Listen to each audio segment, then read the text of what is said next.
ប៉ុនណាក៏ទ្រាំចាំ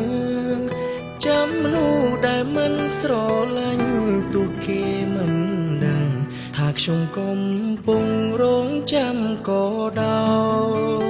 យអារម្មណ៍លួចស្នេហ៍តែម្នាក់ឯងកើតតុងក៏តែម្នាក់ឯងប្រច័នម្នាក់ឯងប្រឹងប្រែងហួងហែងក៏គ្មានលទ្ធផលជាយាមហាមបេះដូងតែបញ្ជាមិនបានចិត្តរំខានហាមមិនឈ្នះនៅមីនារឹងរស់ចង់ទៀមទានៅក្បែរគេនោះកូនអុកញ៉ារស់នៅក្នុងវិឡាដីគេរាប់ហិកតាយើងក្រជួលគេមិនចប់ប្រាខែ150បណ្ដាការ100000ទឹកលុយយើងវាស្ដាងប្រៀបមិនបានស្គិនខែគេផងមានតែនៅបន្តស្នេហ៍គេតែម្នាក់ឯងមិនហ៊ាននឹងប្រជែងព្រោះដឹងថាទៅមិនរួចលួចទៅចិត្តវាស្នាចាវណ្ណាខុសគ្នាអូនជាកូនអ្នកមានឯបងត្រឹមជាកូនអ្នកស្រែស្បែកដូចក្របី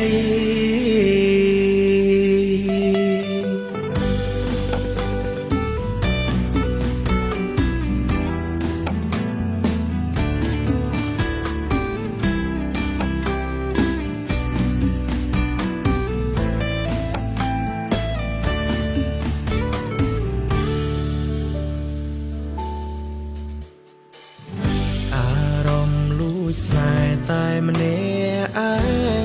ងកើតតុងក៏តែម្នាក់ឯងប្រច័នម្នាក់ឯងប្រឹងប្រែងហួងហែងក៏គ្មានលទ្ធផលជាយាមហាមបេះដូងតែបញ្ជាមិនបានចិត្តរំខានហាមមិនឈ្នះនៅមីនារឹងរស់ចង់ទៀមទានៅក្បែរកូនអុកញ៉ារស់នៅក្នុងវិឡាដីគេរាប់ហិកតាយើងក្រជួលគេមិនចប់ប្រាខែ150បណ្ដាការ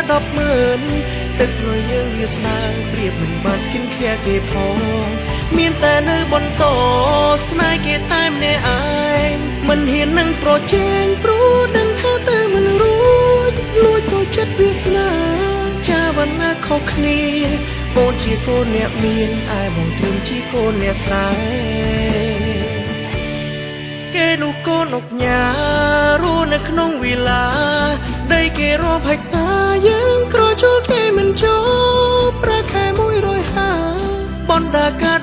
100000ទឹកលុយយើងវាស្ដាងប្រៀបមិនបានស្គិនខែគេផងមានតែនៅបន្តស្នេហ៍គេតែម្នាក់ឯងមិនហ៊ាននឹងប្រជែងព្រោះដឹងថាទៅមិនរួចលួចទៅចិត្តវាស្នាចាវណ្ណាខុសគ្នាអូនជាកូនអ្នកមានឯបងត្រឹមជាកូនអ្នកស្រែស្បែកដូចក្របី